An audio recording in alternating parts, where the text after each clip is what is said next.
ఇస్లాం ప్రకారంగా మనం మన లైఫ్ పార్ట్నర్ని ఏ విధంగా సెలెక్ట్ చేసుకోవాలి? రీసెంట్గా ఒక హజరత్ గారి ప్రసంగం ద్వారా నాకు వచ్చిన క్లారిటీని ఈ వీడియోలో మీకు తెలుపబోతున్నాను. ముందుగా మనం మన లైఫ్ పార్ట్నర్ని సెలెక్ట్ చేసుకునేటప్పుడు ఫస్ట్ చూడవలసినది తను దీన్దారా లేదా, అంటే అల్లాహ్ దారిలో వెళ్ళేవాడా, నమాజులు చేసేవాడా లేదా అన్నది చూసుకోవాలి. ఒకవేళ తను దీన్దార్ అయితే అతనికి 1 పాయింట్ ఇవ్వాలి. ఇంకా నెక్స్ట్గా అతనికి మంచి ఫ్యామిలీ ఉందా లేదా. ఒకవేళ మంచి ఫ్యామిలీ ఉంటే ఆ 1 పక్కన 0ను రాసుకోవాలి. ఇప్పుడు దాని విలువ 10.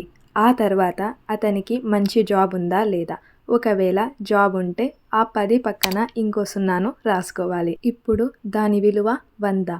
ఇలా ఒక్కొక్క మంచి గుణానికి ఒక్కొక్క 0ను రాసుకుంటూ వెళ్ళాలి. ఈ 0లు పెరిగే కొద్దీ ఆ మనిషి యొక్క విలువ పెరుగుతూ ఉంటుంది. ఒకవేళ అతని దగ్గర అన్ని గుణాలు కూడా ఉండి ఒక్క అల్లాహ్ యొక్క దారిలో నడిచే గుణం అన్నది లేకుండా ఉన్నట్లయితే మనం ముందుగా రాసుకున్నాం కదా, ఆ 1ని తీసేయాలి. ఇప్పుడు దాని విలువ 0. అంటే ఆ వ్యక్తికి ఎన్ని గొప్ప గుణాలు ఉన్నప్పటికీ అల్లాహ్ దారిలో నడిచే ఒక్క గుణం లేకపోతే మిగిలిన ఎన్ని మంచి గుణాలున్నా కూడా వృధాయే.